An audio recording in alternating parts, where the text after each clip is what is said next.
ป้ายเตือนภัยหรือป้ายความปลอดภัยแม่นสัญลักษณ์ที่ใช้เพื่อบ่งบอกถึงอันตรายให้คำแนะนำหรือข้อมูลต่างๆเพื่อป้องกันอุบัติเหตุป้ายความปลอดภัยแม่นหยังเป็นหยังเฮาจึงใช้ป้ายความปลอดภัยป้ายความปลอดภัยแม่นหยังเป็นหยังเฮาจึงใช้ป้ายความปลอดภัย 1. เพราะว่าพวกมันช่วยให้เฮาปลอดภัย 2. พวกมันช่วยประหยัดเวลาให้เฮา 3. พวกมันช่วยให้ผู้อื่นปลอดภัย 4. พวกมันช่วยให้เฮาห่างไกลจากปัญหาหรืออันตราย 5. พวกมันช่วยให้สังคมมีความเป็นระเบียบเรียบร้อย ประเภทของป้ายต่างๆ 1. ป้ายวงมนสีฟ้าบอกสิ่งที่ท่านต้องเฮ็ดซึ่งเอิ้นว่าป้ายบังคับ 2. ป้ายวงมนสีแดงที่มีขีดขั้นบอกสิ่งที่ท่านห้ามเฮ็ดซึ่งเอิ้นว่าป้ายห้าม 3. ป้ายรูปสามแจ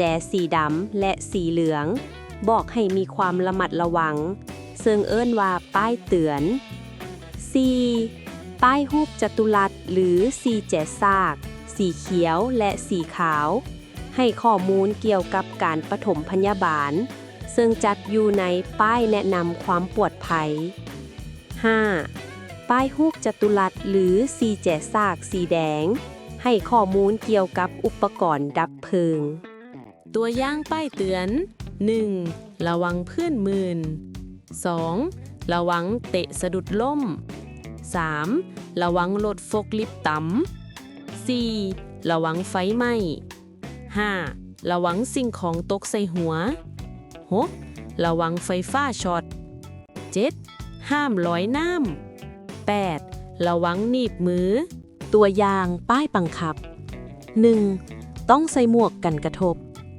2. ต้องใส่เสื้อที่มีแถบสะท้อนแสง 3. ต้องใส่แว่นตา 4. ต้องใส่เกิบหัวเล็ก 5. ต้องใส่แนวอัดหู 6. ต้องใส่ถุงมือ 7. ต้องใส่หน้ากากกันกระเด็น 8. ต้องใส่ผ้าปิดปาก ตัวอย่างป้ายห้าม 1. ห้ามดังไฟ 2. ห้ามสูบยา 3. ห้ามเข้า 4. ห้ามหาปลา 5. ลอยน้ำ 6. ห้ามทิ่มขี้เหงื่อ 7. ห้ามลิ้นการพนัน 8. ห้ามใส่เสียงดัง ตัวอย่างป้ายแนะนำความปลอดภัย 1. ป้ายทางออกฉุกเฉิน 2. ป้ายปฐมพยาบาล 3. ป้ายจุดเต้ารวมฉุกเฉิน ตัวอย่างป้ายจราจร